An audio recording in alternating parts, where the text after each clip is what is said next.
According to the definition of stationary point है क्या जी? A point on the curve is called stationary point if tangent at that point is parallel to x-axis. इसका जरा मतलब समझ लेना जी आपने. Whenever we have differentiation, definitely I have the x-axis, I have the y-axis. इसका point जरा clear करने की मैं क्या कहना क्या चाह रहा हूँ. ये सपोज करने x-axis आपके पास है, ये सपोज करने y-axis है, और अपने पास से मैं एक कर्व बना रहा हूं और कर्व मेरे पास है blue colour, just like this one. On this curve it's equation is given y is equal to the f of x. I select 3-4 points. The first point is A, the second point is B, the third point is C, and the last point is D. A point on the curve is called stationary point if tangent at that point is parallel to x-axis. अभी मैंने curve अपने पास से rough सी draw की है और इस curve के ऊपर 4 पॉइंट्स मैंने लोकेट किए हैं. पहला पॉइंट A है, दूसरा पॉइंट B है, तीसरा पॉइंट C है, और फोर्थ पॉइंट इज D. अब मैं इन पॉइंट्स पे टेंजेंट ड्रा करता हूं और टेंजेंट जो है वो सपोज करें कि मेरे पास ग्रीन कलर्स में है. जो पहला टेंजेंट मैं ड्रा करता हूँ ग्रीन कलर में, वो कुछ यूं होगा कि पहला पॉइंट, ये मेरे पास पहला टेंजेंट है. दूसरा टेंजेंट मैं ड्रा करता हूँ, that tangent will be with red colour. Suppose करें वो ये होगा, जस्ट लाइक दिस वन. तीसरा टेंजेंट मैं ड्रा करता हूँ सी के ऊपर, सपोज करें कि वो आपके पास ब्लैक कलर में है, जस्ट लाइक दिस वन. और फोर्थ टेंजेंट में ड्रा करता हूं वो डिफरेंट कलर का है और वो सपोज करने मेरे पास मैरून कलर का है.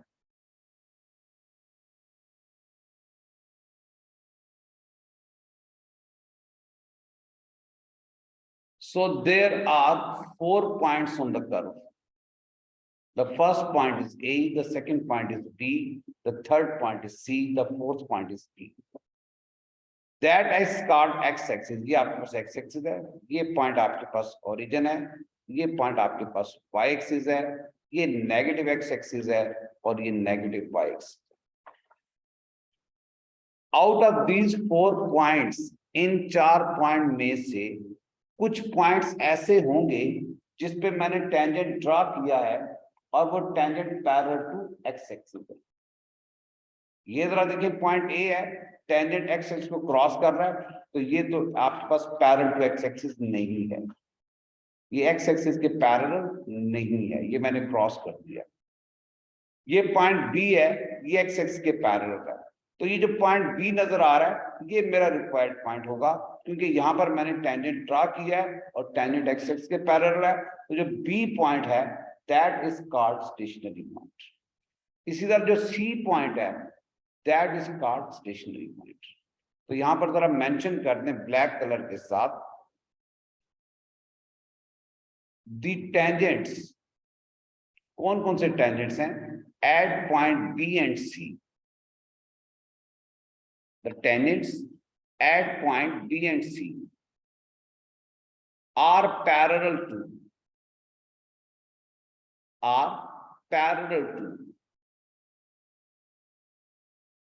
x-axis.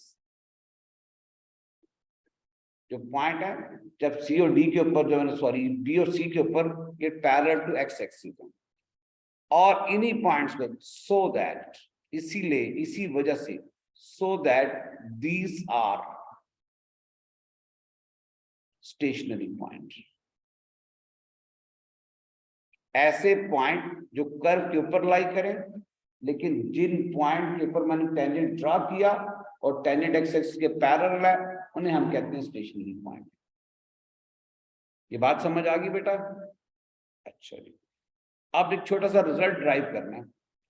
कल भी मैंने आपसे एक बात पूछी थी कि अगर 2 लाइंस पैरेलल हैं तो उनके ग्रेडियंट्स का क्या ताल्लुक होगा, क्या रिलेशन होगा. सपोज करें ब्लू कलर्स में मैं ये लाइन लिख रहा हूं, ये पहली लाइन है और ये दूसरी लाइन है. लाइन के साइज या लेंथ में आपने नहीं जाना. अगर ये 2 लाइंस हैं, इसका ग्रेडियंट आपके पास सपोज कर लें M1 है और इसका ग्रेडियंट आपके पास M2 है और दोनों की दोनों पैरेलल लाइंस हैं। पैरेलल अगर एक एरो है दोनों के ऊपर तो इसका मतलब है दोनों पैरेलल लाइंस हैं, और अगर दो दो एरो हैं तो तब भी ये मतलब अगर नंबर ऑफ एरोस अगर सेम होंगे तो फिर आप पैरेलल लाइंस कहेंगे। अगर दो लाइंस पैरेलल हैं, पहली लाइन का नाम L1 है, दूसरी लाइन का नाम L2 है, और अगर L1 इज पैरेलल टू, ये दो डबल लाइंस हैं इसको पैरेलल कहते हैं, L1 line is parallel to L2 हो जाएगी, तो फिर इसका मतलब ये होगा कि इनके जो ग्रेडियंट्स हैं वो इक्वल होंगे। ये कल भी आपसे पूछा था, ये रिजल्ट जरा आपने याद रखना है, ये वाला जो ये रेक्टेंगल के अंदर बंद है इसको याद रखना है। Two lines are said to be parallel if their gradients are same. Or two lines will be parallel if their gradients are same. अब जरा सोच के बताइएगा, और ये मैंने कोऑर्डिनेट ज्योमेट्री में पहले दिन आपको बताया था कि जो एक्स एक्सिस का ग्रेडियंट होता है वो 0 होता है और वाई एक्सिस का ग्रेडियंट अनडिफाइंड या इन्फिनिटी होता है। जरा वैसे ही मैं फाइंड करके बताऊं कि क्या ग्रेडियंट एक्स एक्सिस का, तो ये एक पॉइंट चूज कर लें आप एक्स एक्सिस के ऊपर और ग्रेडियंट जरा फाइंड करें। सपोज करें मैंने पॉइंट P चूज कर लिया है, तो जरा बताएं P के कोऑर्डिनेट्स क्या होंगे, 1 2 3 4। P के कोऑर्डिनेट्स हो जाएंगे 4 0 और ओरिजिन के कोऑर्डिनेट्स क्या होते हैं 0 0। तो बेटा अगर मुझे एक्स एक्सिस का ग्रेडियंट निकालना है तो मैं क्या करूंगा, एक्स एक्सिस के ऊपर कोई से दो पॉइंट चूज करूंगा। तो यहां से मैं जरा निकाल लेता हूं, आपके पास क्या इंफॉर्मेशन है, ग्रेडियंट ऑफ एक्स एक्सिस। तो जो एक्स एक्सिस का ग्रेडियंट है वो मेरे पास क्या आएगा, y2 minus y1 mean 0 minus 0 over आ जाएगा 4 माइनस 0 ओवर 4 आ जाएगा। और हमें पता है कि अगर किसी भी फ्रैक्शन के डिनोमिनेटर में कोई भी नंबर हो लेकिन अगर न्यूमिनेटर 0 है तो सारी टर्म्स को 0 कर देगा। तो यहां से एक बात मैंने सीख ली है कि जो एक्स एक्सिस का ग्रेडियंट है वो 0 है मेरे पास। एक्स एक्सिस का ग्रेडियंट क्या चीज है, 0 है, ये मैंने सीख लिया है। अब जरा मुझे बताएं कि अगर आपके पास इक्वेशन ऑफ कर्व दी गई होगी, इक्वेशन ऑफ कर्व दी हुई है, तो आपके पास ग्रेडियंट ऑफ टेंजेंट भी फाइंड कर सकते हैं। कर्व की ये सिंबॉलिक नोटेशन होती है कि y इज एक्सप्रेस्ड होता है इन टर्म्स ऑफ x के, तो हम यूं लिखते हैं। और ये पूरे का पूरा पहले 2 दिन या 3-4 दिन की जो डिफ्रेंसिएशन है उसमें हमने कहा हुआ है कि जब भी dy बाई dx आएगा वो ग्रेडियंट ऑफ टेंजेंट को शो करेगा या ग्रेडियंट ऑफ कर्व को शो करेगा। अब यहां पर क्या है जी, एट स्टेशनरी पॉइंट, मार्कर का कलर जरा मैं चेंज कर लेता हूं, ब्लू कर लेता हूं। एट स्टेशनरी पॉइंट्स, अगर कोई स्टेशनरी पॉइंट है, एट स्टेशनरी पॉइंट्स जो आपके पास टेंजेंट होता है वो पैरेलल होता है। यहां पर लिख लें जी, एट स्टेशनरी पॉइंट जो टेंजेंट है दैट मस्ट बी पैरेलल हो जाता है एक्स एक्सिस के। अगर कोई स्टेशनरी पॉइंट है तो तब ये क्वालिटी होगी, अदरवाइज ये क्वालिटी नहीं होगी। और टेंजेंट अगर एक्स एक्सिस के पैरेलल है, और टेंजेंट भी तो एक स्ट्रेट लाइन है, एक्स एक्सिस भी स्ट्रेट लाइन है, तो दोनों स्ट्रेट लाइंस पैरेलल हैं। इसका मतलब है ग्रेडियंट ऑफ जो एक्स एक्सिस होगा वो आपके पास ग्रेडियंट ऑफ टेंजेंट के इक्वल होगा।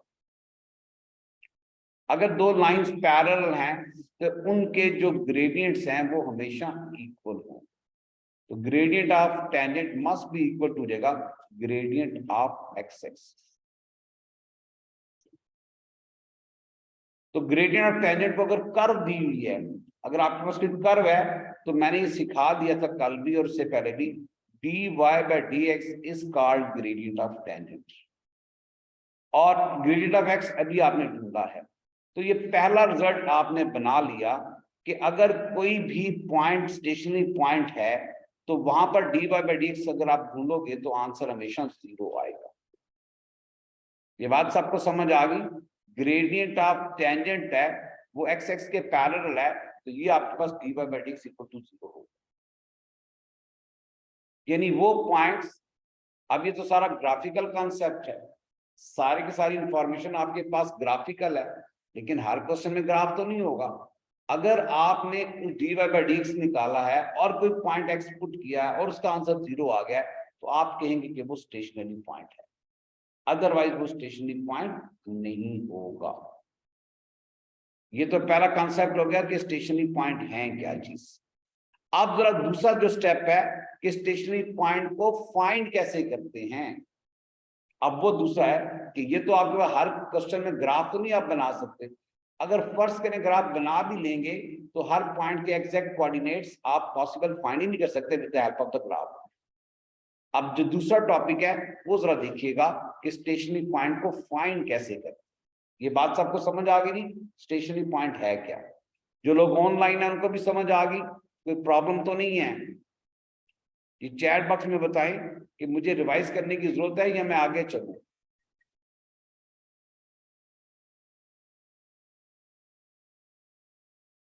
कोई आंसर नहीं आ रहा चैट बॉक्स में, सारे सोए हुए हैं। हसन इजाज प्रेजेंट है, हसन इजाज मैं चेक करूं कौन कौन से बच्चे प्रेजेंट हैं। जोहेब का आंसर आ गया, ओके बेटा दोबारा से रिव्यू कर देता हूं। ओके, और जोहेब ने कहा कि दोबारा से रिव्यू कर लें, जरा देखे जी मैं वो पॉइंट किसी कर्व के ऊपर स्टेशनरी पॉइंट्स कहलाएंगे अगर आप उन पे टेंजेंट ड्रा करें।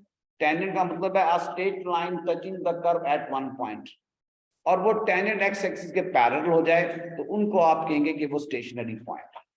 या फिर वो पॉइंट्स जहां पर dy बाई डी एक्स ले और आंसर 0 आ जाए उसे आप कहेंगे कि वो स्टेशनरी पॉइंट।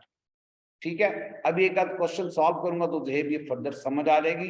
मैं जरा इसको क्लियर करने लगा हूं अपनी ड्राइंग को, तो ये जरा क्लियर करता हूं, देखता हूं कि क्या इंफॉर्मेशन अब आपके पास आई।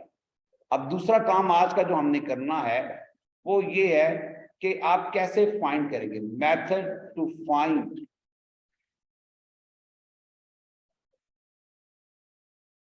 Method to find stationary points. किसी भी कर्व के अगर आप स्टेशनरी पॉइंट फाइंड करते हैं तो क्या आपके पास मेथड होगा। स्टेशनरी पॉइंट को कभी कभी आप टर्निंग पॉइंट भी कहते हैं, और अगर कोई क्वाड्रेटिक या पैराबोला है तो वर्टेक्स ही स्टेशनरी पॉइंट होगा। ये बात जरा माइंड में रख लीजिएगा। 3 छोटे छोटे स्टेप्स करने होंगे, उन स्टेप्स को आपने फॉलो करना है। Step number 1,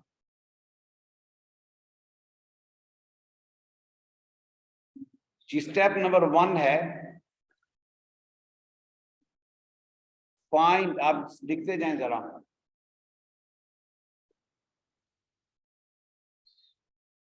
find dy by d x जब तक वो ऑन नहीं होता।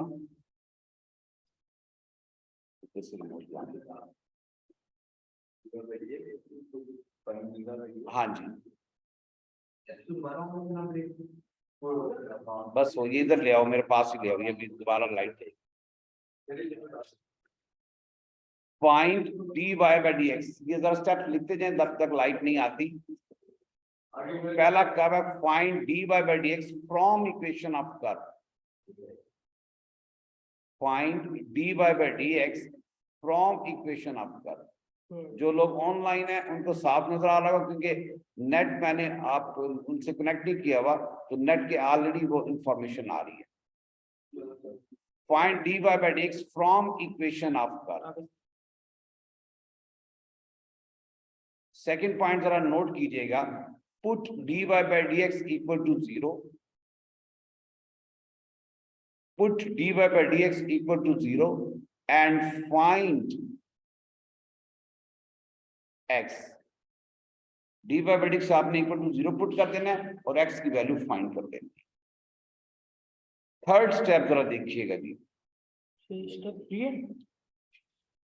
Put value of x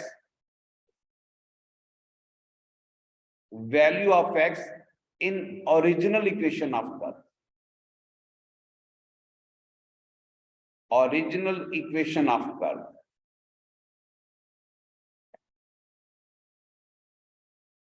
to find value of y।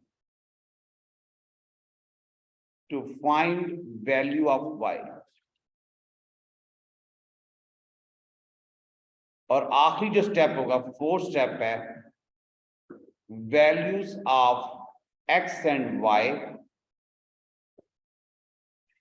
values of x and y gives the coordinates of stationary point.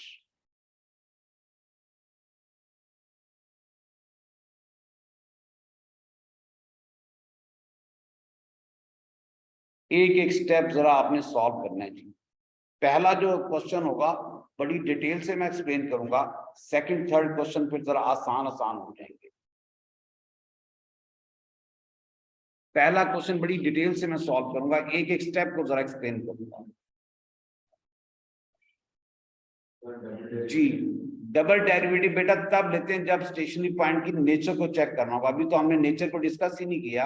हाँ, स्कूल में ये टॉपिक कर लिया है, लेकिन एकेडमी में ये टॉपिक अभी हमने नहीं किया जी। हाँ, मैक्सिमम, मिनिमम और पॉइंट ऑफ इन्फ्लेक्शन, लेकिन वो अभी हमने यहाँ पे नहीं किया। अभी सिर्फ स्टेशनरी पॉइंट ढूंढने का काम करते हैं। पहला क्वेश्चन जरा आसान सा है, find stationary point on the curve. आसान से जरा पहला पैराबोला क्वाड्रेटिक कर्व है और कर्व की इक्वेशन आपको दी हुई है, y is equal to the 2x square है प्लस 4x है और प्लस 5 है। स्टेशनरी पॉइंट आपने फाइंड करना है कि स्टेशनरी पॉइंट है क्या चीज। जरा स्टेप्स को देखिएगा जी, स्टेप्स को फॉलो करना है। स्टेप्स कभी भी आपने पेपर्स में नहीं लिखने होंगे, लेकिन स्टेप्स से जब आप प्रैक्टिस करेंगे तो एक एक बात आपको समझ आ जाएगी। तो जरा पहला स्टेप मैं करता हूं ब्लैक कलर के मार्कर के साथ। ये सॉल्यूशन है इसका और ये देखना है आपने। y is equal to equation of curve है, उसने कहा डी बाई डी ढूंढ के लेके आओ, कहीं और से नहीं ढूंढना बल्कि इक्वेशन ऑफ कर्व से ही ढूंढना है। क्योंकि अब मैं वो नहीं लिखूंगा taking derivative on both sides वगैरह वगैरह, वो सारे स्टेप्स आपको ऑलरेडी पता है। यहां से डायरेक्ट फाइंड करूंगा what's the answer of dy by dx।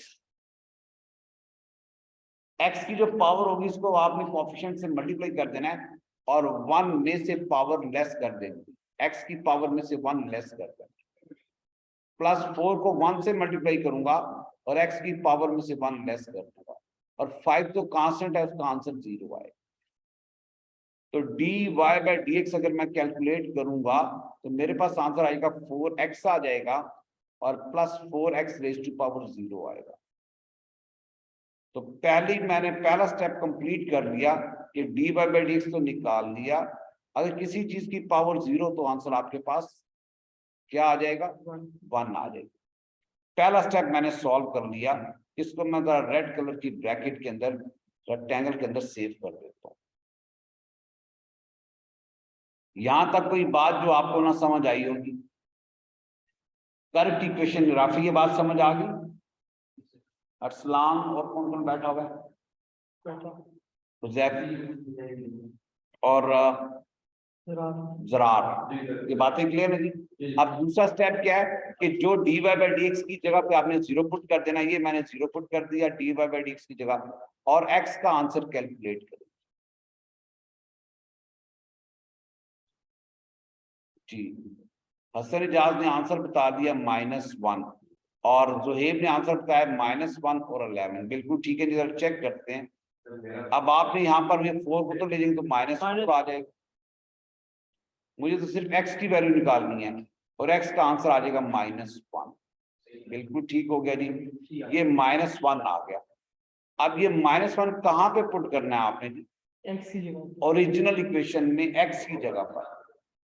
Original equation कौन सी है, y इज इक्वल टू आ जाएगा 2x स्क्वायर प्लस 4x है और माइनस प्लस 5। तो जहां जहां x नजर आएगा वहां वहां आपने 1 पुट कर देना है। जरा चेक करने को मैंने प्लस माइनस की मिस्टेक ना की हो। 2 टाइम्स -1 स्क्वायर है प्लस 4 टाइम्स -1 है और प्लस 5 है। बताएं जी क्या आंसर आएगा इसका y का? 5 और 2 7, 7 में से 4 के 3 आंसर आएगा। तो ये आपके पास किसकी वैल्यू आ जाएगी? ये आपके पास y की वैल्यू आएगी। लेकिन उसने तो स्टेशनरी पॉइंट पूछा है, उसने ये नहीं कहा कि स्टेशनरी पॉइंट का x कोऑर्डिनेट निकालें, y कोऑर्डिनेट निकालें। तो स्टेशनरी पॉइंट क्या बन जाएगा? पॉइंट लिखते वक्त ध्यान रखना है कि आपने x और y की वैल्यूज को चेंज नहीं करना। ये -1 होगा और ये 3 होगा।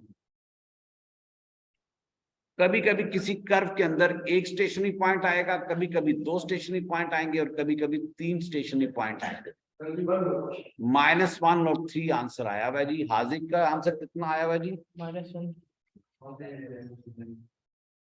बेटा बातें जरा प्लीज खत्म कर दे। हाजिर जरा चेक करो बेटा, -1 11 आंसर नहीं है, -1 और 3 आंसर। अब जरा ये सारे के सारे स्टेप क्लियर हो गए हैं।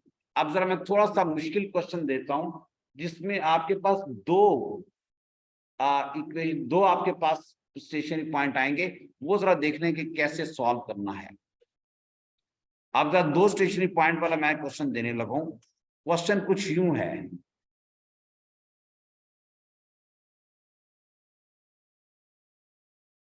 अब जरा प्लीज देखिएगा, क्वेश्चन जरा लिखिएगा। Find stationary point on the curve. Find stationary point on the curve.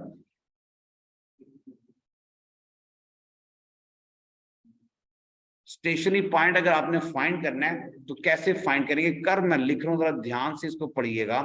y is equal to, और कैलकुलेटर का बहुत यूज करना होगा।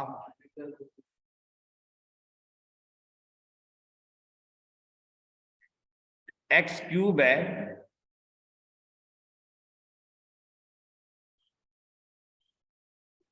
x क्यूब है माइनस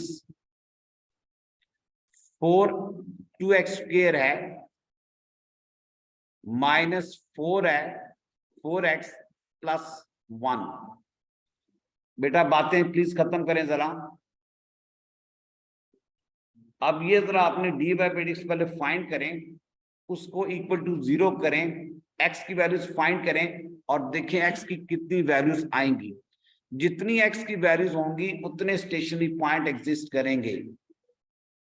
जितनी x की वैल्यूज आएंगी उतने स्टेशनरी पॉइंट एग्जिस्ट करेंगे।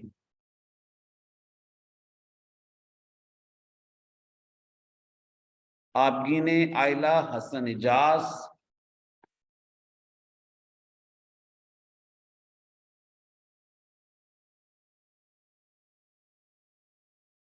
हाजिक, माया कैसर, मुबीन तारिक, मोहम्मद अब्बास, समन और सुहेब। जी जरा चेक करें आपके पास क्या क्या आंसर आएगा एक्स का। जी प्लस, चले मैं चेक करता हूँ कि इसका आंसर एग्जिस्ट भी करता है कि नहीं करता। स्टेशनरी पॉइंट इसका आएगा भी कि नहीं आएगा, जरा चेक करते हैं जी। बाकी लोगों ने जरा सॉल्व किया है, जरा रेड मार्कर से सॉल्व करता हूँ। सोल्यूशन है इस क्वेश्चन का जी। चैट बॉक्स में क्या बताया जी? मुबीन तारिक ने बताया 2 और -2/3, यानी 2 वैल्यूज आई हैं जी। यही आंसर आया। अच्छा बेटा अगर आप क्वाड्रेटिक इक्वेशन पे फैक्टर बनते हैं तो बना लें, नहीं बनते तो क्वाड्रेटिक फार्मूला यूज करें आप। मेरे ख्याल में ये y इज इक्वल टू होगा, x क्यूब है, शॉर्टकट करूंगा, -2x स्क्वायर है और -4x है प्लस 1 है।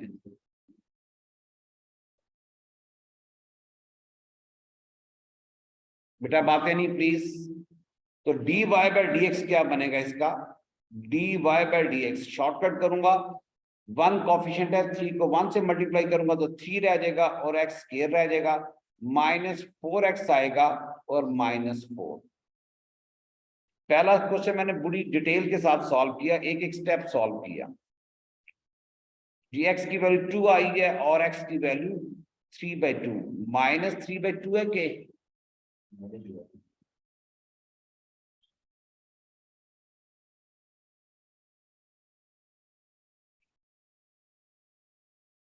-3/2। जरा मैं चेक करूं जी आपका आंसर करेक्ट है या मुबीन का -2/3 है। चलें जी देख लेते हैं, ये 0 आ जाएगा इज इक्वल टू 3x² है -4x है -4। अगर मैं इसके क्वाड्रेटिक फार्मूला यूज करूं या मिड टर्म ब्रेकिंग करूं तो ये कुछ यूं बनेगी 3x², 3 4 12, 6x बनेगा प्लस 2x बनेगा और -4 अगर फैक्टर मैं बनाऊं तो। लेकिन आपको फैक्टर बनाने की जरूरत नहीं है, डायरेक्ट क्वाड्रेटिक इक्वेशन आप कैलकुलेटर पे रखें और सॉल्व करें। 3x आपने ले लिया कॉमन तो x -2 रह जाएगा और +2 कॉमन ले लिया x -2 रह जाएगा। तो आपके पास दो आंसर आएंगे नहीं, एक x -2 फैक्टर बनेगा और दूसरा 3x + 2 बनेगा। या तो x -2 को इक्वल टू 0 करेंगे और फिर 3x + 2 को इक्वल टू 0 करेंगे। तो बेटा x के दो आंसर आएंगे, एक तो सिंपल 2 आएगा जो आपने बिल्कुल करेक्ट बताया और दूसरा x का आंसर -2/3 आएगा। ठीक है बेटा, ये जरा चेक कर लें। लेकिन ये तो अभी अधूरा क्वेश्चन है क्योंकि आपने तो पॉइंट निकालना है और कोई भी पॉइंट कंप्लीट नहीं होता जब तक y की वैल्यूज ना आए। तो आपने बारी बारी x और y की वैल्यूज पुट करनी है। x की वैल्यू आपने पुट करनी है 2, कहां पुट करेंगे? ओरिजिनल इक्वेशन के अंदर। मैं शॉर्टकट करूंगा, अगर कैलकुलेटर को यूज करें ये बनेगा 2³ बनेगा, -2 टाइम्स 2² बनेगा, -4 टाइम्स 2 बनेगा +1। तो कैलकुलेटर से जरा सॉल्व कीजिएगा, 2 का क्यूब 8 बनेगा, -8 आएगा, -8 आएगा +1। और अगर मैंने कोई मिस्टेक नहीं की, ये तो 8 प्लस माइनस कैंसिल आउट हो जाएगा, -7 आएगा। तो पहला पॉइंट जो बनेगा उसका x कोऑर्डिनेट 2 बनेगा और दूसरा कोऑर्डिनेट -7 बनेगा। और अगर x की वैल्यू मैं पुट कर दूं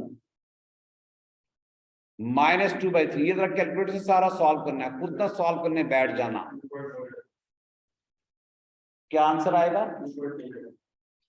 2.48। और फ्रैक्शन में क्या आएगा? -2/3 का 67/27 है। ये दूसरा पॉइंट आपके पास आ जाएगा। ये बिल्कुल ठीक है, डेसिमल में भी आप आंसर फाइंड कर सकते हैं, लेकिन मैं डेसिमल में एक्सेप्टेबल नहीं होता। पॉइंट्स का आंसर हमेशा कोऑर्डिनेट्स में आता है जब तक वो कहे ना। ये पॉइंट समझ आ गया जी कि स्टेशनरी पॉइंट निकालते कैसे? अब जरा देखते हैं कि स्टेशनरी पॉइंट्स की टाइप्स कौन कौन सी हैं। लेकिन उन टाइप से पहले छोटा सा कॉन्सेप्ट है, इंक्रीजिंग और डिक्रीजिंग फंक्शंस क्या होते हैं।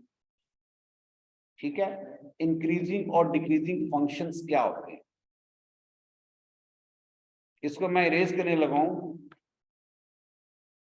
न्यू कॉन्सेप्ट है, 2 लाइनों का है, इंक्रीजिंग एंड डिक्रीजिंग फंक्शन।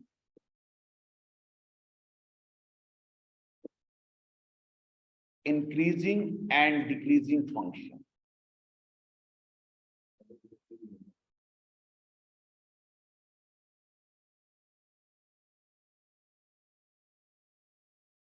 अब जरा इसका कॉन्सेप्ट समझना, बहुत आसान सा कॉन्सेप्ट है। ये आपके पास कोई ग्राफ है और ग्राफ हमेशा किसी न किसी इक्वेशन का बनता है। अब ये पहला ग्राफ है, सपोज करें ये रेड कलर से बन रहा है, ये सारा ऊपर ही ऊपर जा रहा है, नीचे आ ही नहीं रहा। ये f(x) कोई फंक्शन है, उसका ग्राफ है। ग्राफ को हमेशा लेफ्ट टू राइट पढ़ना है आपने। और ये ग्राफ है, इस पॉइंट से नीचे ही आ रहा है। ये आपके पास सपोज करें g(x), किसी फंक्शन का ग्राफ अगर मूविंग अपवर्ड होगा तो वो आपके पास इंक्रीजिंग फंक्शन कहलाएगा, और अगर किसी फंक्शन का ग्राफ मूविंग डाउनवर्ड होगा तो वो आपके पास डिक्रीजिंग फंक्शन होगा। अभी तो ये बेसिक कॉन्सेप्ट है, लेकिन असल डेफिनेशन क्या है वो जरा लिख लीजिए। If derivative of a graph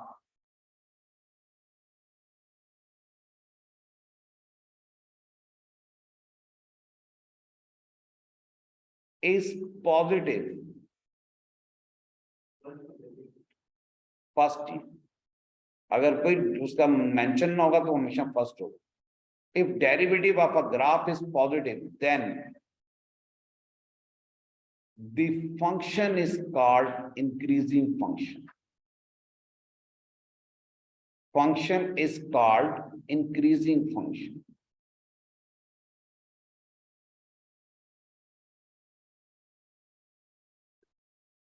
ऐसा फंक्शन जिसका डेरिवेटिव पॉजिटिव होगा तो वो इंक्रीजिंग फंक्शन होगा. सिंपल जरा एग्जांपल सॉल्व करके बताऊंगा जी. यहां पर आप देखिए बेटा, आपके पास ये है y is equal to the f of x. ये सिंपल जनरल नोटेशन है. मैं पहली एग्जांपल चूज करने लगा हूं. y is equal to the 3x plus 4 और दूसरी एग्जांपल चूज करने लगा हूं y is equal to the 1 minus 2x. पहले जरा छोटा सा कॉन्सेप्ट है, उसके बाद फिर फर्दर डिटेल से सॉल्व करूंगा. बताएं जनाब, dy बाई dx क्या बनेगा पहली एग्जांपल के अंदर, और दूसरी एग्जांपल के अंदर dy बाई dx क्या बनेगा, -2. अगर अभी तो ये मैंने सिंपल एग्जांपल दी है, अगर किसी भी फंक्शन का जो डेरिवेटिव है अगर आपके पास पॉजिटिव आ रहा है तो हम ये कहेंगे कि y जो है, या दूसरे वर्ड में f ऑफ x जो है इज इंक्रीजिंग है.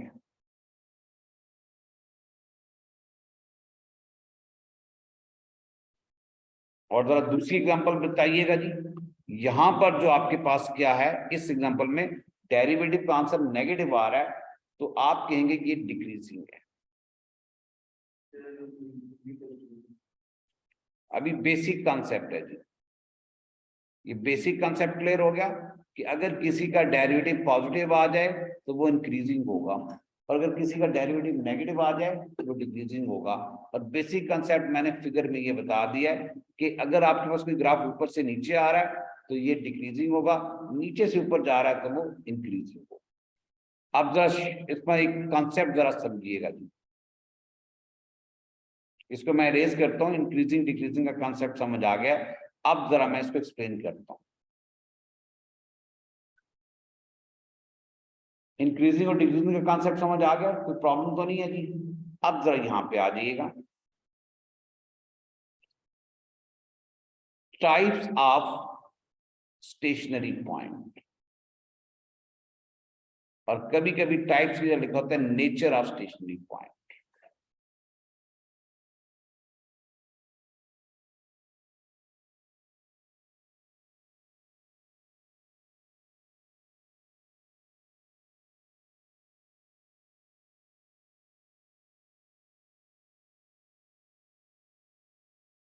तो चेक करना कि आपने ग्राफ बनाऊंगा तो ग्राफ से सारी की सारी बात 1 मिनट में समझ आ जाएगी.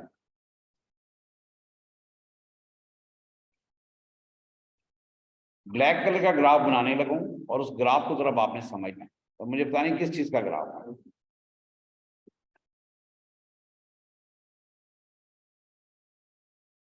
ये आपके पास ग्राफ है क्वाड्रेटिक इक्वेशन का या क्वाड्रेटिक कर्व का. इसका कोई ना कोई स्टेशनरी पॉइंट होगा, और वो स्टेशनरी पॉइंट में रेड कलर से मार्क करता हूं यहां पे, क्योंकि अगर मैं इस पर टेंजेंट ड्रा करूं तो टेंजेंट आपके पास एक्स एक्सिस के पैरेलल होगा. तो ये स्टेशनरी पॉइंट है. लेकिन ये स्टेशनरी पॉइंट क्या है इसको जरा मैं एक्सप्लेन करता हूं. फंक्शन का जरा ग्राफ देखें. स्टेशनरी पॉइंट से पहले क्या आ रहा है, नीचे आ रहा है, यानी डिक्रीज कर रहा है. स्टेशनरी पॉइंट का मतलब ये होता है एक लम्हे के लिए रुकेगा, और फिर स्टेशनरी पॉइंट के बाद ग्राफ क्या कर रहा है, इंक्रीज कर रहा है. यानी पहले डिक्रीज कर रहा है फिर इंक्रीज कर रहा है, और स्टेशनरी पे एक लम्हे के लिए रुकेगा. अगर मैं डेफिनेशन लिखने लगाऊं, if function first decreases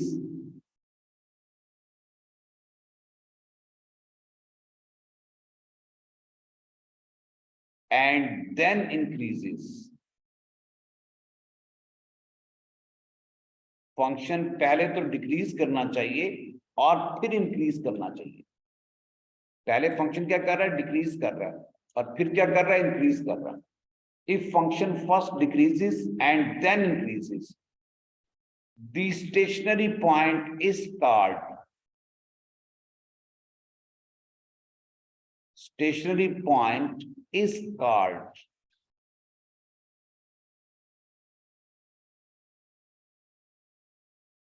minimum point.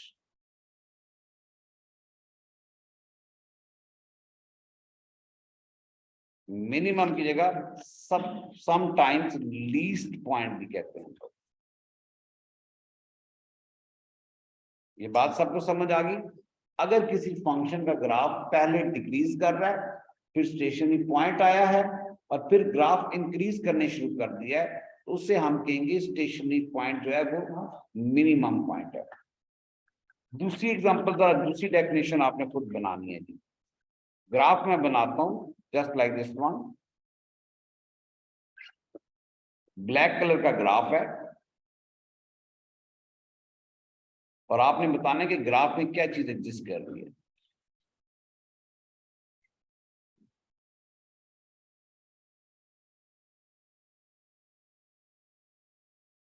Stationary point में ब्लैक कलर के साथ, सॉरी ग्राफ मैंने ब्लैक कलर के साथ बनाया है।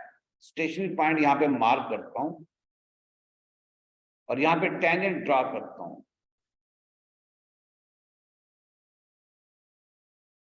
इसका मतलब है ये फैसला तो हो गया कि ये स्टेशनरी पॉइंट है, लेकिन इसमें ऑपोजिट नेचर है जी इसकी। बताइएगा, जो मैंने डेफिनेशन जानबूझ के नीचे लिखी है उसको मैंने इरेज नहीं किया।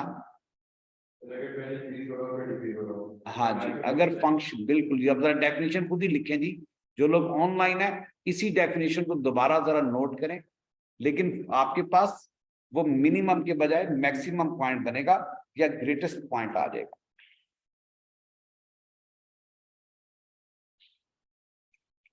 पहले फंक्शन इंक्रीज कर रहा है और फिर डिक्रीज कर रहा है। जरा खुद ही लिखें आप definition. If function first increases, ये डिक्रीज हट जाएगा, एंड देन इंक्रीजिंग, ये इंक्रीज हट के डिक्रीज हो जाएगा। द पॉइंट इज कॉल्ड, ये मिनिमम की जगह मैक्सिमम। जितने ब्रैकेट्स में वर्ड्स हैं ये आपने ऑपोजिट कर देना है। डिक्रीजेस की जगह इंक्रीज कर देना है, इंक्रीजिंग की जगह डिक्रीज कर देना है, और मिनिमम की जगह मैक्सिमम कर देना है। ये तीनों वर्ड चेंज करें जरा। जी हाँ, लीस्ट की जगह आपने ग्रेटेस्ट पॉइंट कह देना है। ठीक होगी बात। आखिरी पॉइंट जो टाइप है वो जरा डिस्कस करनी है जी। नेक्स्ट पॉइंट को जरा देखिएगा कि वो क्या है। समटाइम्स ऐसा होगा कि वो स्टेशनरी पॉइंट तो होगा, लेकिन वो स्टेशनरी पॉइंट ना मिनिमम होगा ना मैक्सिमम होगा। जरा ग्राफ देखिएगा फिर मुझे समझाइएगा। ये ग्राफ मैं यहां से इरेज करने लगा और ये डेफिनेशन भी इरेज करने लगा हूं। आपने मिनिमम की डेफिनेशन पढ़ ली, मैक्सिमम की डेफिनेशन पढ़ ली। अब जरा एक आखिरी डेफिनेशन जरा देखिएगा जी। पहले ग्राफ इंक्रीज कर रहा है और फिर ग्राफ फर्दर इंक्रीज कर रहा है, डिक्रीज नहीं कर रहा।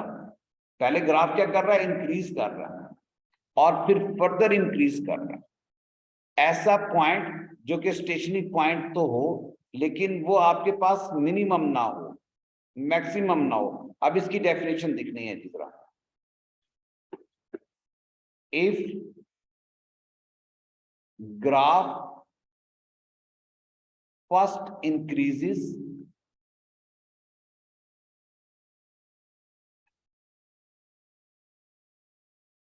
and then further increases, यानी नीचे आया ही नहीं है ग्राफ, पहले इंक्रीज किया है और फिर फर्दर इंक्रीज किया है। The stationary point is called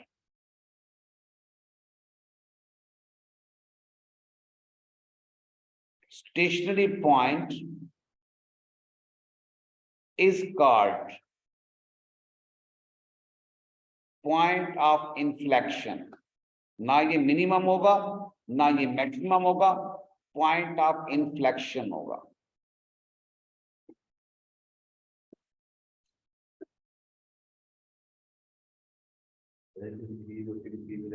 जी हाँ, मैं अभी उसी की तरफ आता हूं।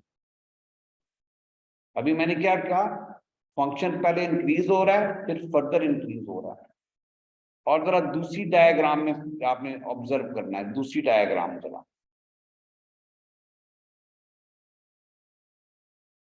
अगर फंक्शन इस तरह का बना हुआ है,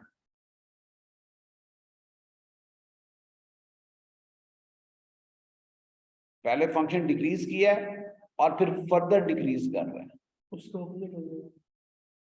तब भी ये पॉइंट ऑफ इन्फ्लेक्शन ही रहेगा। उसने अपनी नेचर को चेंज नहीं किया। स्टेशनरी पॉइंट तो है लेकिन उसने अपनी नेचर को चेंज नहीं किया। बताएंगे नीचे दो लाइनें क्या लिखेंगे आप?